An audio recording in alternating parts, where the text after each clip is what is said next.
বাংলাদেশের বাজারে প্রতি কেজি ইলিশের দাম যখন ১৮০০ থেকে ২,০০০ টাকা, তখন ভারতে রপ্তানি করা হলো ১,১৪০ টাকা দরে।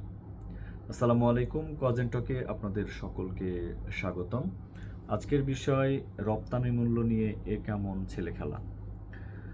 আপনারা সবাই জানেন, কিছুদিন আগে দুর্গাপূজাকে সামনে রেখে কলকাতায় ৩,০০০ টন ইলিশ রপ্তানির একটি অনুমতি দিয়েছে বাংলাদেশের অন্তর্বর্তীকালীন সরকার।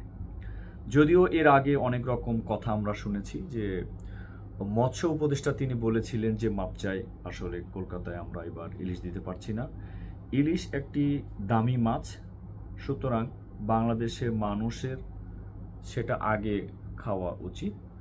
অর্থাৎ যদি আমরা রপ্তানি করি তাহলে দেশের বাজারে এটার দাম অনেক বেড়ে যাবে।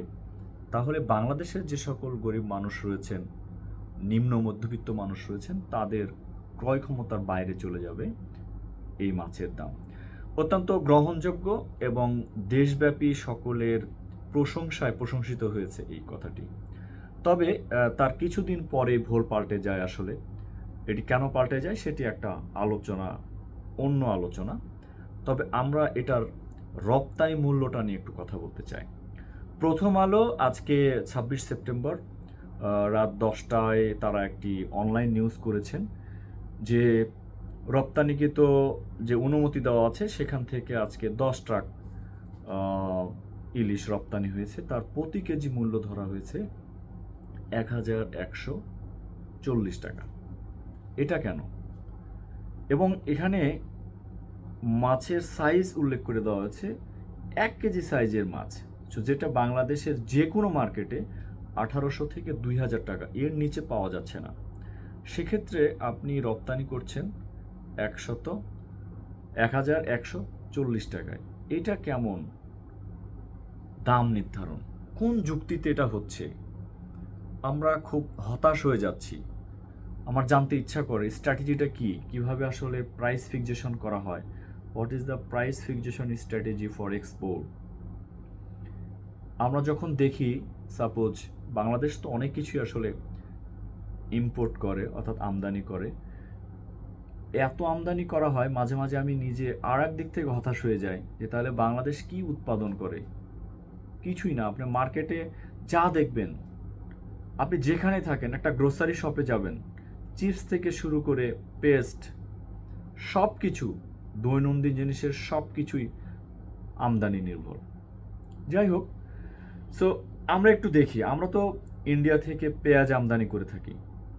সো এই পেঁয়াজের দামটা তারা আমাদের কাছ থেকে কি পরিমাণ রাখছে আমরা যদি দেখে থাকি। ১৯ মে ২০২৪ বাংলা ট্রিবিউন তাদের একটি নিউজ থেকে আমরা দেখতে পাচ্ছি যে প্রতি টন পেঁয়াজ আমদানির মূল্য $৫৫০, অর্থাৎ প্রতি কেজি সেটির দাম দাঁড়ায় ৬৫ টাকা।